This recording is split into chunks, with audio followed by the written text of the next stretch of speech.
This is the Liaison podcast with Izzy Park, and today's travel show is about the magical Prague Astronomical Clock, where centuries of craftsmanship transform every passing moment into an enchanted story. Prague in winter, a city of alchemy and magic.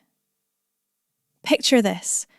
You're standing on a medieval bridge as dawn breaks over a city of spires, and suddenly the entire skyline ignites gold. Gothic towers pierce through morning fog rolling off the river below. Baroque facades glow like they're lit from within. And for a moment, just a breathtaking moment, you're standing inside a fairy tale that's been unfolding for 1,000 years. Prague in winter, where every cobblestone whispers secrets and the entire city feels like it's been dipped in alchemy and magic. Here's the thing about Prague that absolutely wrecks you in the best way possible.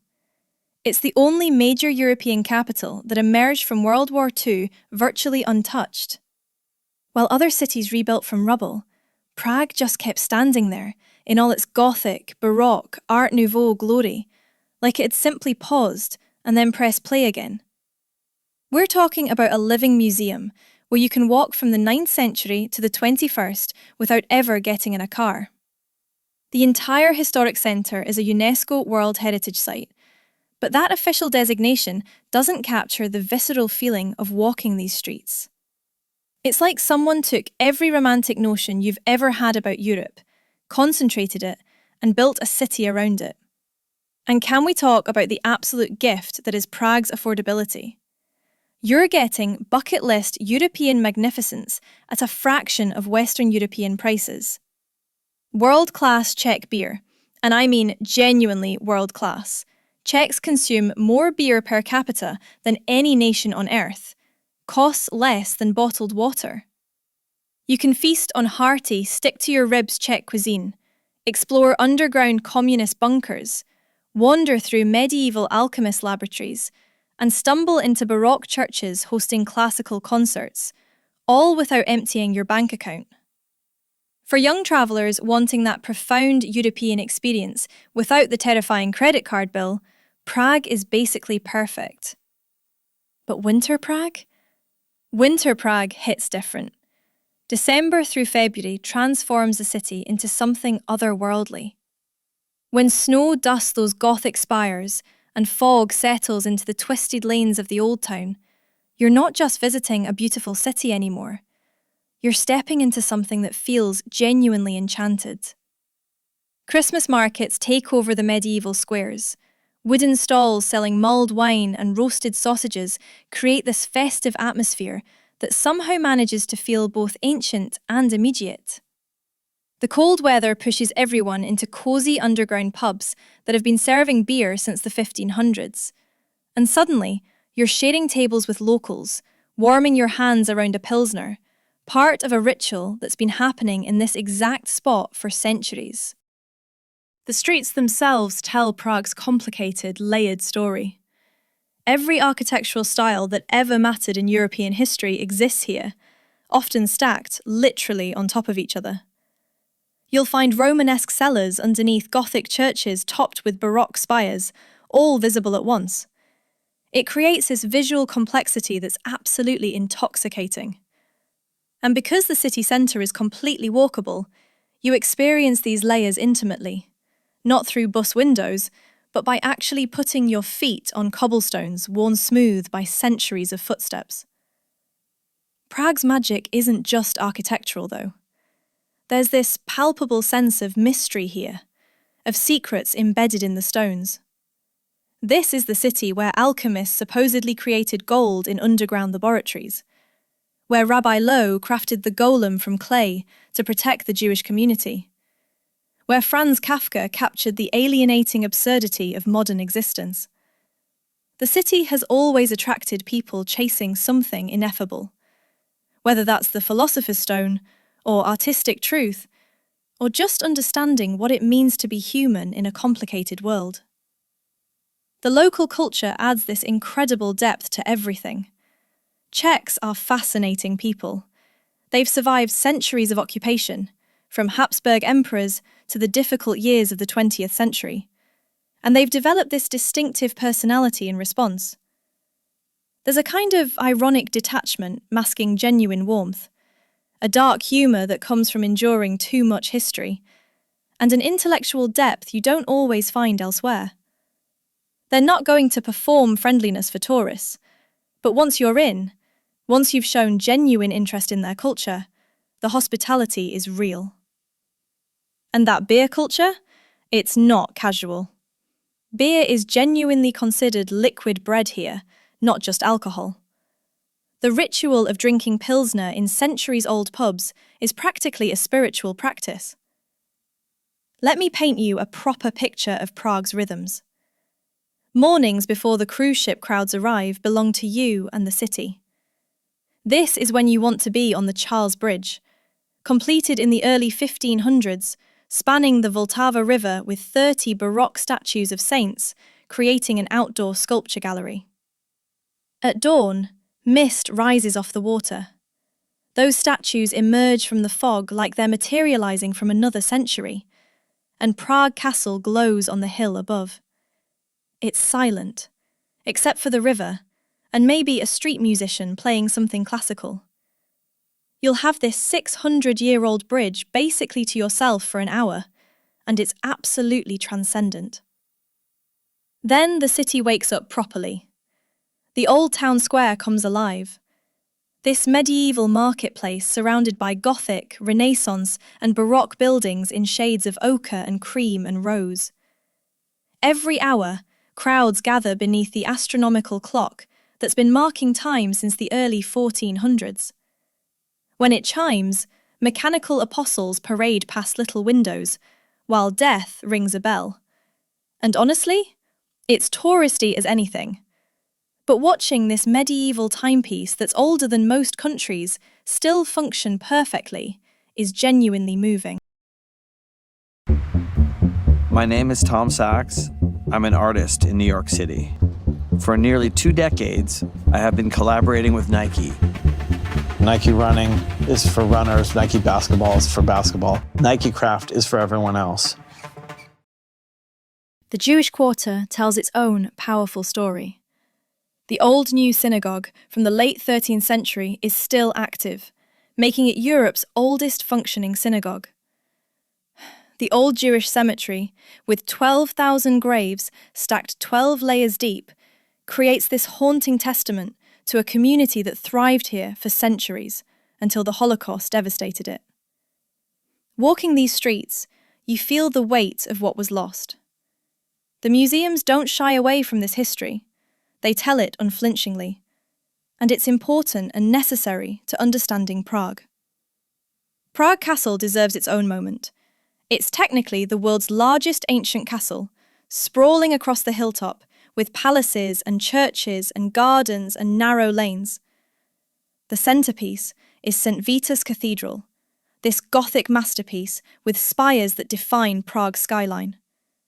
Inside, light streams through Art Nouveau stained glass windows designed by Alphonse Mucha, casting coloured light across stone that's been standing since medieval times.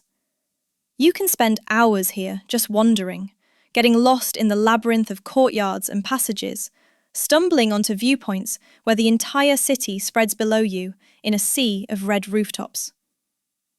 But here's where Prague gets really interesting: the neighbourhoods beyond the tourist centre. Lesser Town, on the castle side of the river, maintains this quiet, residential Baroque elegance. Vinohrady is where young Czechs actually live. Tree-lined streets, Art Nouveau apartment buildings, neighbourhood cafes and wine bars. Žižkov has the highest concentration of pubs per capita in Europe, and this grungy, authentic, working-class turned bohemian vibe. Holešovice took its industrial past and transformed it into galleries and alternative clubs. Each neighbourhood has its own personality, and venturing beyond Old Town reveals the Prague that locals actually inhabit. The food situation might surprise you. Czech cuisine isn't trendy or light or particularly photogenic. It's heavy, hearty, Central European comfort food, designed for cold climates and physical labour. We're talking roast pork with dumplings and sauerkraut, beef in cream sauce with cranberries, fried cheese that's basically a giant mozzarella stick, rich paprika stews. The flavours are subtle compared to Mediterranean cooking, but when you're walking cobblestones in freezing temperatures, stumbling into a warm pub and ordering Žižkov, that's the beef in cream sauce, with a half-litre of pilsner, it's absolutely perfect. And speaking of pilsner, Czech beer culture is no joke. This is where pilsner was invented. Czechs take their beer as seriously as the French take wine. In proper Czech pubs, servers automatically bring refills unless you physically place a coaster over your glass. The beer itself, crisp, hoppy, perfectly balanced, is a revelation if you've only had mass-produced lagers. And drinking it in pubs that have been operating since the 15 or 1600s, where Kafka might have sat, where dissidents plotted during communism, that's not just drinking, that's participating in living history. The nightlife operates on multiple levels, literally and figuratively. There are underground clubs in actual communist-era bunkers, medieval beer cellars with vaulted stone ceilings, industrial warehouses hosting techno parties, rooftop bars overlooking Gothic spires. Cross Club deserves special mention. It's this post-apocalyptic industrial labyrinth of steampunk design and alternative crowds, unlike anything you've experienced elsewhere. The scene is raw and unpretentious, and refreshingly affordable. Winter pushes everything indoors, creating this intimate, almost conspiratorial atmosphere in packed venues. For the experiences you absolutely cannot miss, attend a classical concert in one of the Baroque churches. The acoustics in these spaces were designed for music, and hearing Mozart or Vivaldi where it was meant to be heard, surrounded by gold leaf and frescoes and centuries of artistic devotion, is genuinely transportative. Explore the underground. Prague is built on layers, and you can tour Romanesque cellars and medieval passageways beneath the contemporary city. Visit the beer spa, where you literally bathe in beer while drinking unlimited pilsner, which sounds ridiculous, but is actually therapeutic and extremely Czech.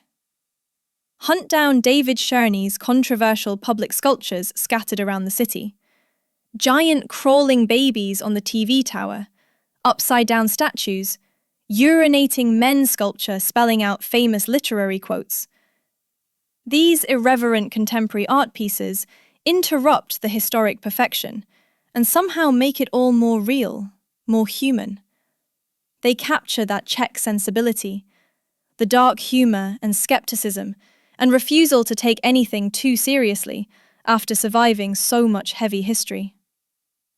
The secret spots are where Prague reveals itself fully. Vyšehrad Fortress on the south side offers an alternative castle experience without the crushing crowds. Ramparts with stunning views, a cemetery where Czech composers and artists rest under Art Nouveau monuments, and that same Gothic grandeur in a more intimate setting. Letná Park's beer garden provides the best panoramic view in the city, while locals drink and socialise on long communal tables. The neighbourhoods of Karlin and Vinohrady host the cafes and bars where actual young Czechs hang out, creating opportunities for genuine connection beyond the tourist theatre of Old Town. Building a new product? Temez Labs takes you from napkin sketch to the App Store. Trusted by Fortune 500s for quality, security, and speed. Book your free strategy session at temez.ai. Early mornings and late evenings transform Prague completely. Before 10 a.m, you have the city to yourself. The castle, the bridge, the winding lanes of lesser town. After midnight, when day trippers have retreated to their hotels or cruise ships, Prague becomes mysterious again. This is when you might stumble into an underground jazz club, or find yourself in philosophical conversation with locals at a 24-hour pub, or just wander fog-wrapped streets feeling like you've slipped between centuries. The winter atmosphere does something special here. Yes, it's cold, proper cold that bites through layers. But that cold creates this cosy pub culture, pushes people into intimate spaces, makes every warm interior feel like refuge. Snow transforms Gothic architecture into something from a storybook. The shorter days mean experiencing more of nighttime Prague, when street lamps create pools of golden light on cobblestones and shadows deepen the mystery. The Christmas season brings genuine festive magic without feeling manufactured, because these markets and traditions have been happening in these exact squares for centuries. We hope you enjoyed the trip. You can support the Liaison podcast by rating it 5 stars and pressing the follow button. And remember, one's destination is never a place, but rather a new way of looking at things.